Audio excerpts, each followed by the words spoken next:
One thing that I know for sure, are you filming me yet? Oh. Yeah. You want me to stop? No, I just want to make sure that I have a nice introduction. Okay. Do you want Cindy to introduce you? No, I think most of you know who I am, and I'm Renee, and I'm known as the Practical Shaman, which is really redundant, because shamanism is practical, and it's always been practical throughout history.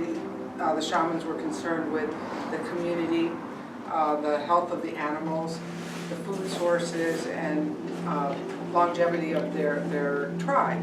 And so to say that I'm practical, what could be more practical than having good food to eat, or that your offspring live, or that you have enough livestock to get through the winter. So, but it was a good name, and I'm a marketer as well as a shaman. And in fact, I always laugh. Like I say to the winds, why did you pick me for this job? There's so many people who like are deeply spiritual and do ceremonies all the time and do all of this stuff.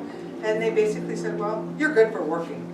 And you're and this has been a long time coming, and so we want somebody who's going to make sure that the work is going to get out into the world and at least show up and do their part. Although one of the things that I found is all the work that I do in the world doesn't parallel to the work that the winds can do just without me at all. Like my website's been down for 3 days, and book sales are still up there.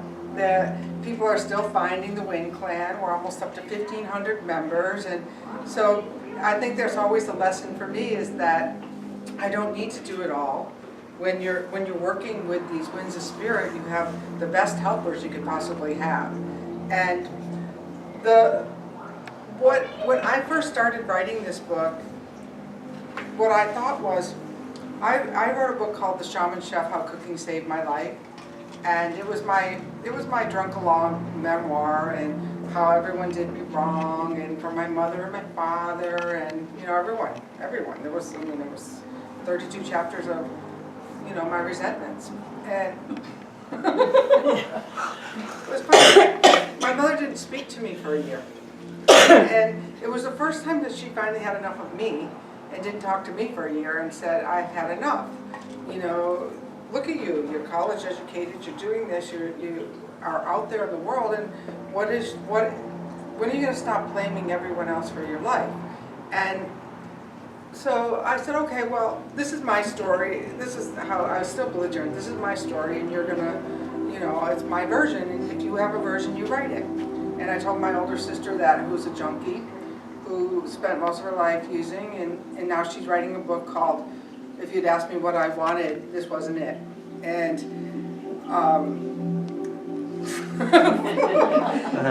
and that's probably true. Who sits there at 6 years old and says, I want to grow up to be a junkie. I want to see one of my children become a heroin addict, and I want to watch everyone die. I mean, it's been a lifetime of loss. And so I thought, well, I'm going to write a book my mother will read. Like, that was my impetus. And my friends in here know that when I started, I couldn't even write. I mean, I wrote, but it was how I think, and I'm kind of ADD, and I was here and there and everywhere, and this book has now been through 15 edits, and I learned how to keep my butt in the seat long enough to put a few sentences together, and I paid a lot in editing. When people say, how did you become a Hay House author? It cost me a fortune in editing, because they didn't want a book that was half written, they wanted a book that they could publish. And then they took the book and went through it, and did a lot more. They checked every last footnote 3 times. Like the week before it went to publishing, I had a list of footnotes to check and go back to the sources. And the truth about this book is, the reason they published it is it's evergreen. It's never been written, and the reason it was never written was because until Google started digitizing documents, there was no way of finding this history. Unless you probably went to the libraries all over the world, because a lot of the information in here was lost when religions came into various communities, and so the ways of the wind went sideways, but they never got lost. And the reason that I claim that they never got lost was because the information for all of these traditions and all of the way we live has always been on the wind. It started with the wind. Every creation story I found has wind in it. And is that just a coincidence? And we have a breath worker here. Life begins when you take that first breath of wind.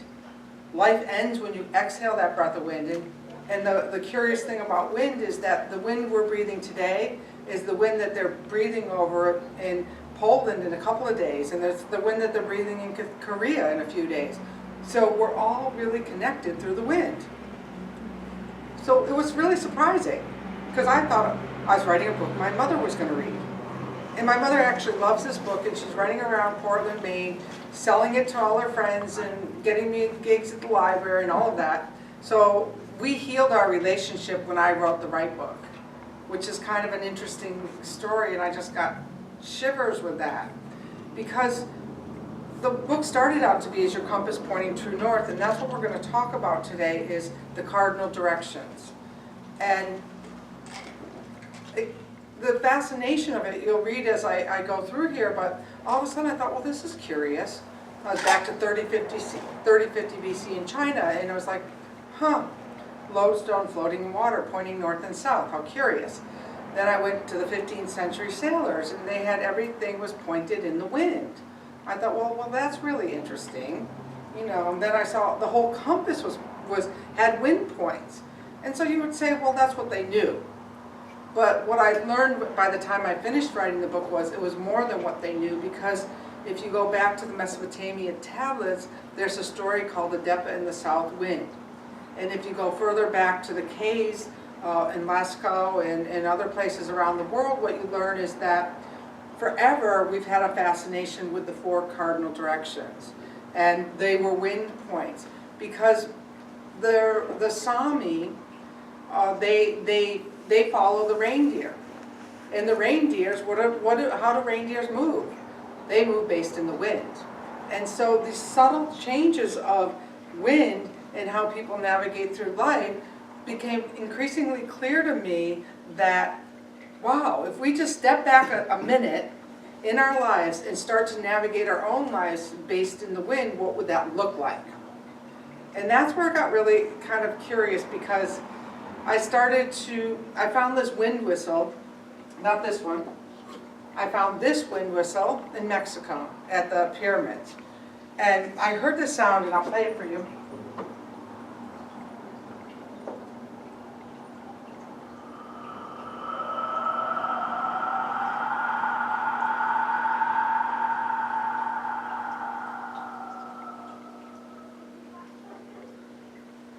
I was like walking through the pyramids, and I'm there like, what is that? I have to have it. And I had already started the wind book, but I didn't know about this then. And so I bought it. You see he's lost a tooth.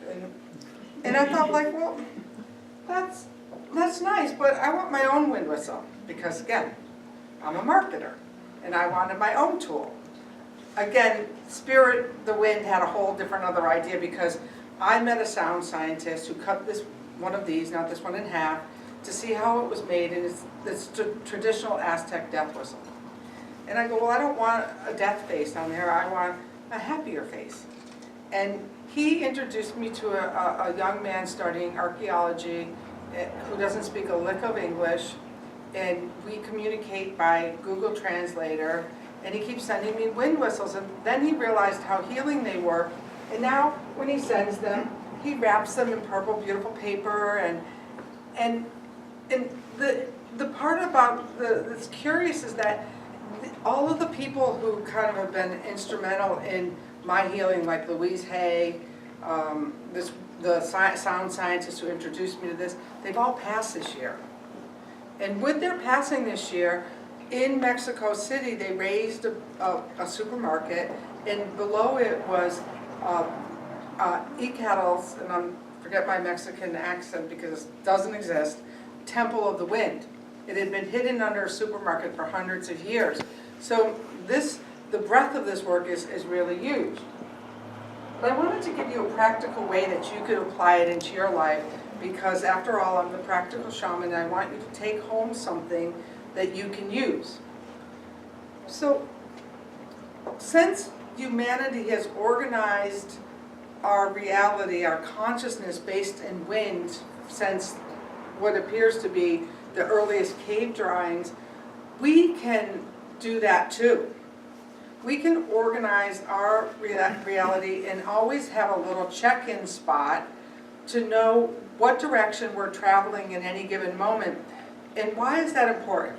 Okay, so say you're in Trader Joe's, and you know it's Wednesday afternoon at Trader Joe's about 2 o'clock, 3 o'clock in the afternoon. Who's been there?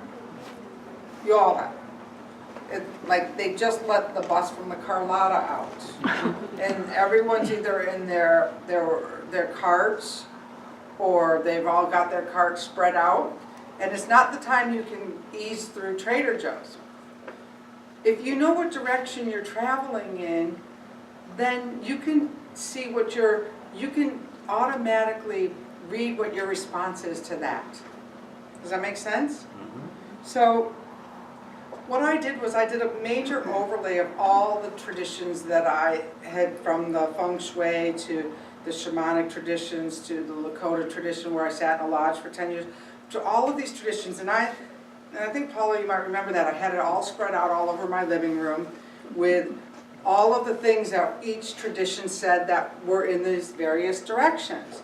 Because I was looking for similarities, and that's one of the important things that I think to navigate these tumultuous times that we're in now, is we're so about what's different about those other people who don't agree with us.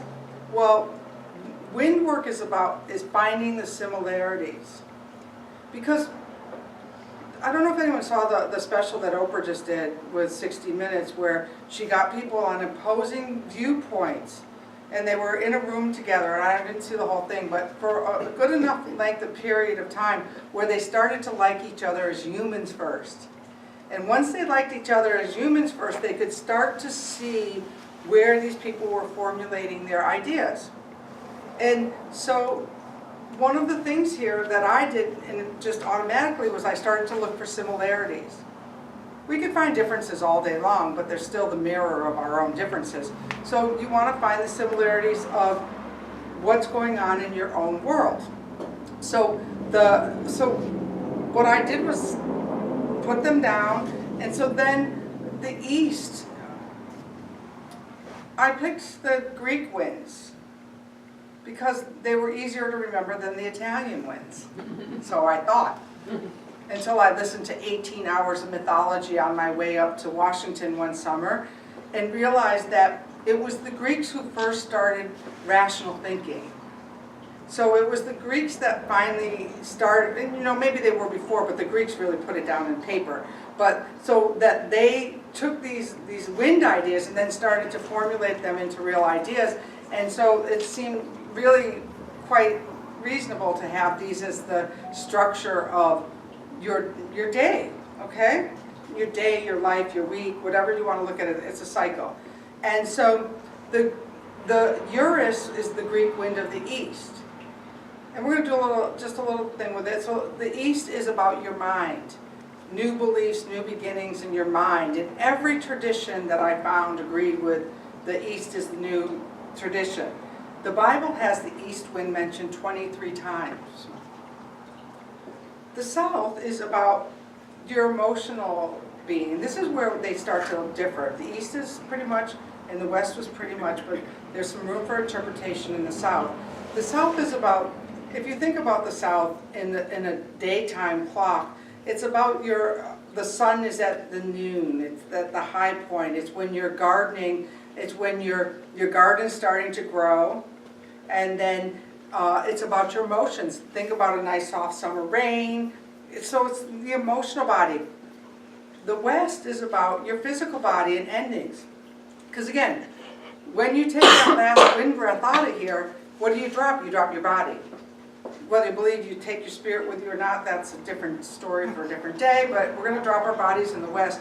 And that is about our harvest and our and how we harvest what we've grown.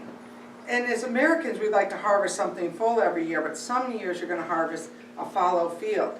So what I went back to with the wind was the planting seasons of the farmers who used the winds. The north is about your spiritual.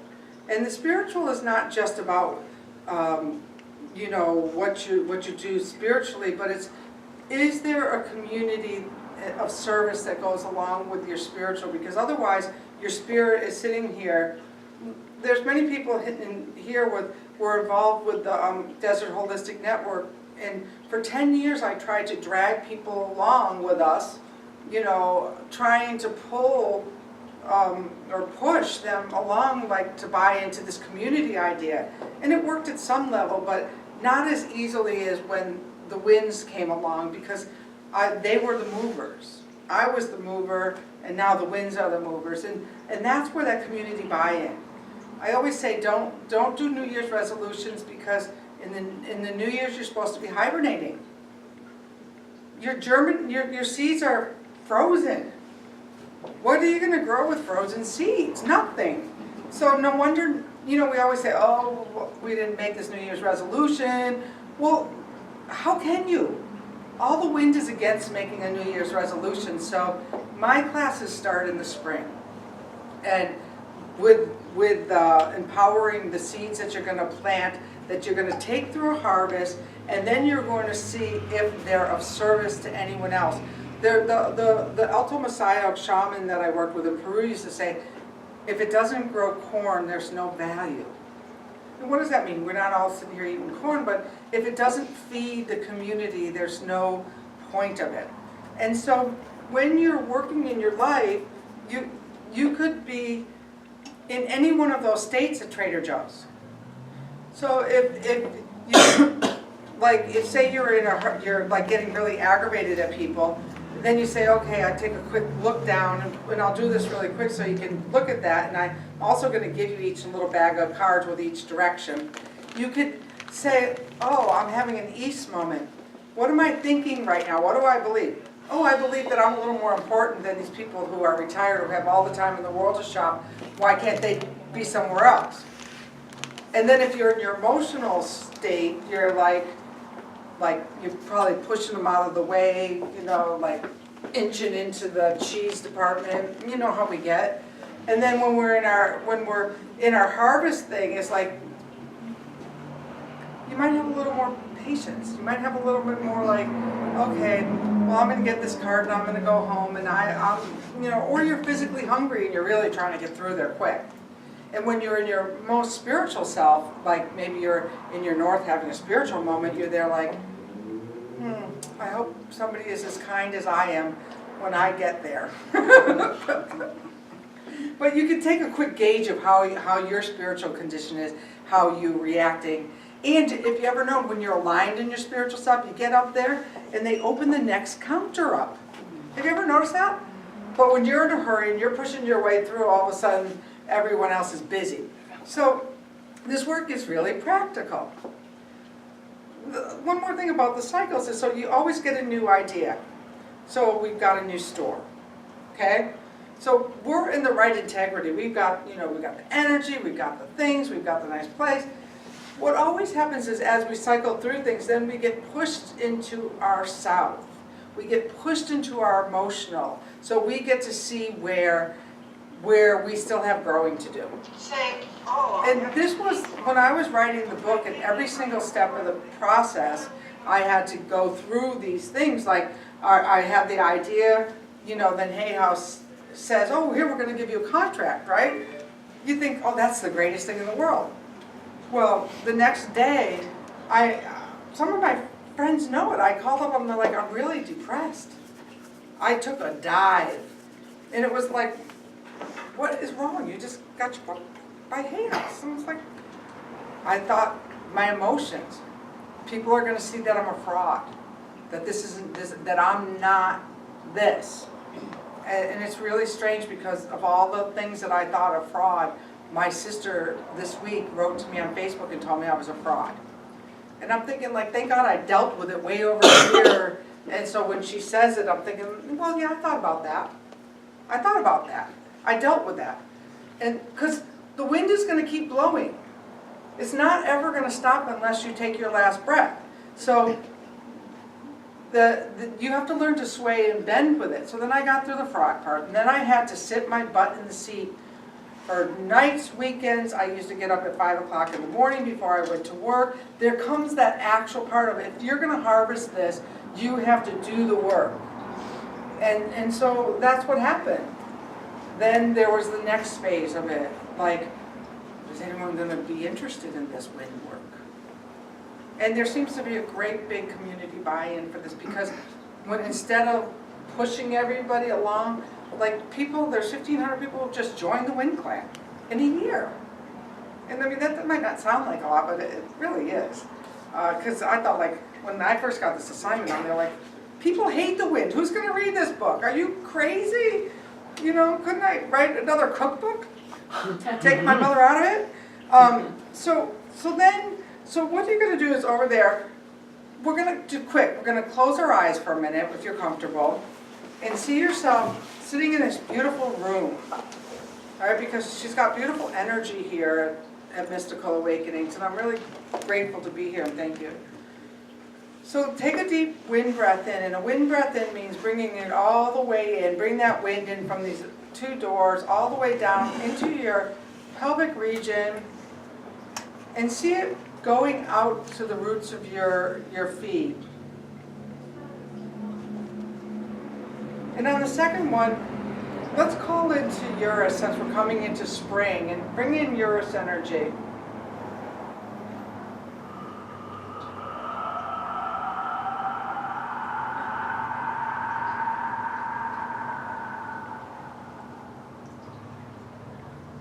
And on the next breath, see yourself as you exhale, connecting to everything and everybody else in the world.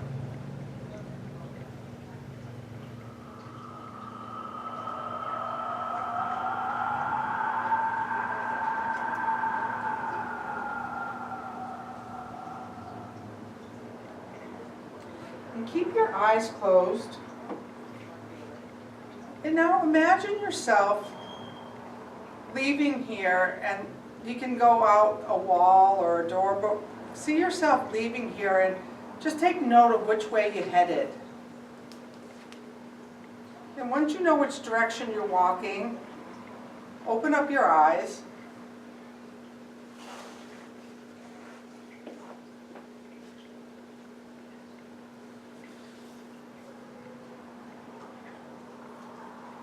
So I just told you we're heading into spring, so we're heading into the new beginnings and new ideas time of the year. But you may be having a personal cycle that tells you how you're going to deal with these new ideas and these new beginnings. So who is heading this way? Okay, that's south. So when you're starting new ideas this spring, or your spring, there's going to be some emotions attached to it. So know that. With new ideas comes emotions. Okay, look at how easy that is. So like, I could be walking around my development crying, I come home and all of a sudden there's new opportunities. One doesn't nix out the other. And that's like a really great way of holding it. Who is heading this way? Okay, so west. So you're physical. It's you're harvesting things you've worked for in your life. Your physical time to make sure that as your new ideas include your physical self as we go into spring. Who is heading this way? Wow, lots of north in here. So you're thinking more globally of your life this spring. Like, what do I really want to do? How do I want to show up in the world? How do I want to be of service? And it's interesting because I've talked to you, and I just talked to you, and I just talked to you, and that makes absolute sense that you're at a time of your life where you're thinking about, do I really want to do that other thing anymore? And you just changed your, so how cool, and you just said the same thing. So, what am I going to do to be of service in the world? How am I going to work and be in harmony with that community? And so there were some of you who were heading east. Okay, so that means new ideas are coming. You're right in alignment with starting something new, which you just told me you're starting something new. I know you're starting. What way were you heading? Well, south to get through the door, but then east to get through to the car. Okay, so she was already out the door. All right, I better speed this talk up. So that was very practical of you. She had to get out the door to head east. So do you see where just checking in? So with new ideas in the spring coming, say, oh, okay, what am I going to be contending with? So that the wind is actually order humanity. So is it an egregore? Was it that word? Is that the word? When we've all put our ideas towards this way for so long that's how it is. Yes and no, because one of the other things that I learned, and then I'll stop and we can eat and stuff, and I can sign books, which I love to do, is that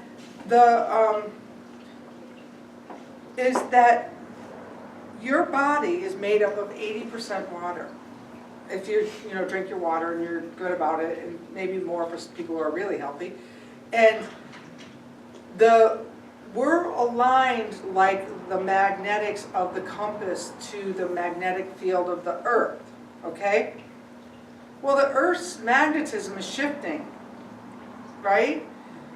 It was 33 degrees off or 23 degrees, but it's moving.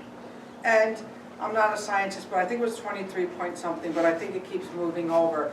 And so as the Earth's magnetic shift, the way that you're going to be safe in this time and the way that you're going to be able to navigate change is by knowing where you are in your own world. Because captains steer their boats from their own wheelhouses. They're not they're not running their ship from what's going on in Washington or Florida. And these are all things going on, and I'm not discounting them at all, but you have to go back and say, how am I doing in my life today?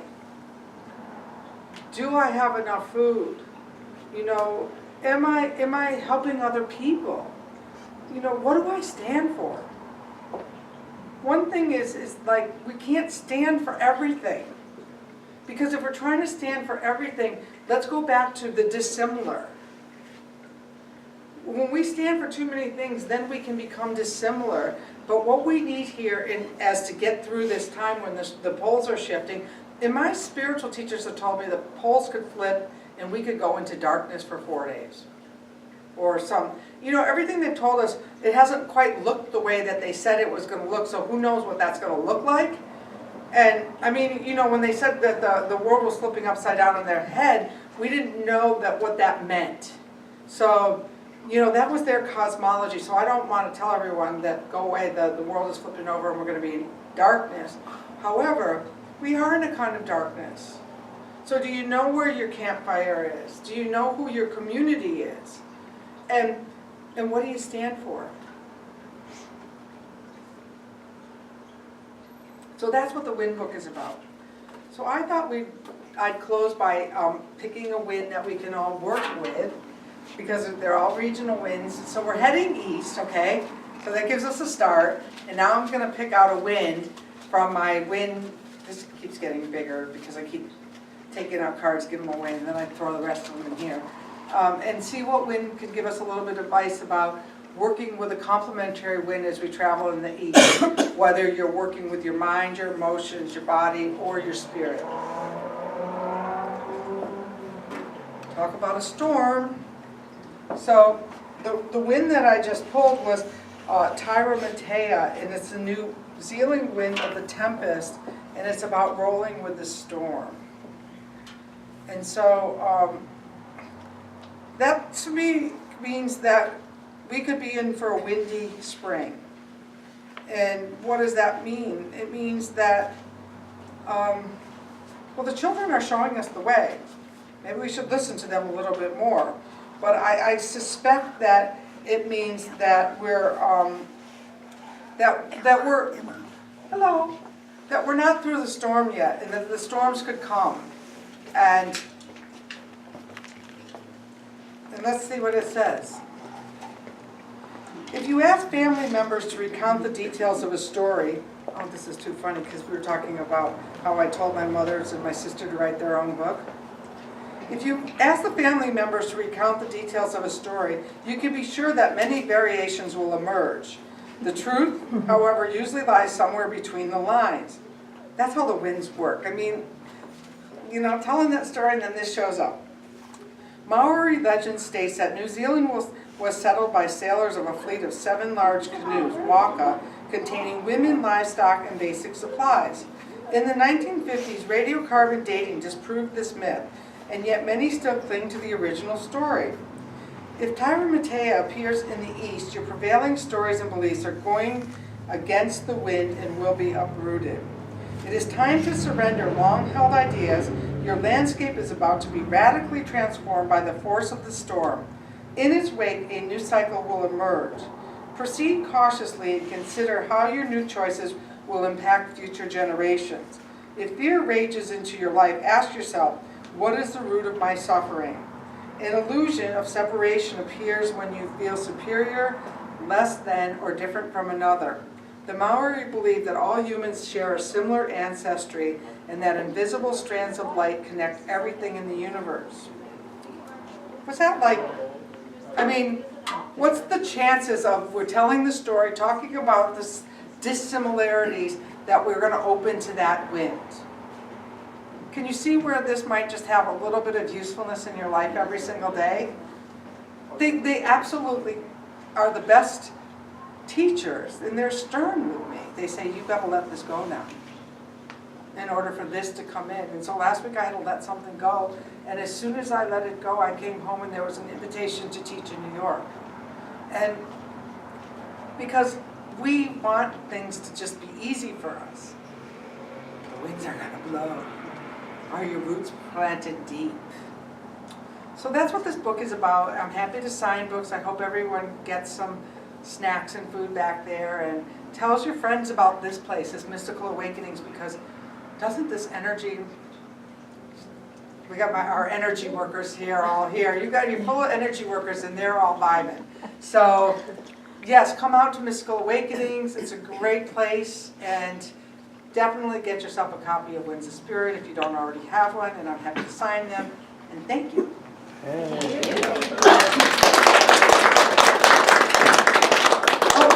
And you can get free a little sampler bag of the 4 directions, because you don't always want to close your eyes when those people are coming at you with the carts and Trader Joe's. So you can have a little bag, and you can pull out a direction just so you know right what's going on right now. Mine, and it tells you right on there. And also we have wind whistles for sale and the full bag of cards. But if you're not ready for that, you can just open up to the back and get a daily reading as well.